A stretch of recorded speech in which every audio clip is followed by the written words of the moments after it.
नमस्कार, मी ईश्वरी शरद पवार.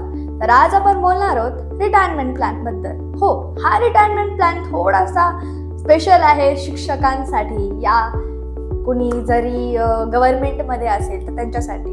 कारण की आज आपल्याला माहिती आहे की गव्हर्नमेंट पुढच्या काही वर्षांमध्ये आपण जेव्हा रिटायर होऊन जाऊ तेव्हा आपल्याला जास्त पेन्शन नाही भेटणार आहे, पेन्शन आपली कमी होत जाणार आहे. तर या सिच्युएशनमध्ये रिटायरमेंटमध्ये कसं सर्व्हाइव्ह करायचं तर मी तुम्हाला सांगते. तुम्हाला आजपासूनच तुमच्या इन्कमचा 20% SIP चालू करायची आहे आणि तुम्ही हे केल्यानंतर तुमच्या रिटायरमेंट प्लॅनमध्ये तुमच्या पगारी एवढीच तुम्हाला पेन्शन येणार याची मी गॅरंटी देते. तुम्हाला हा रिटायरमेंट प्लॅन जाणून घ्यायचा असेल तर मला नक्कीच कनेक्ट करा. धन्यवाद.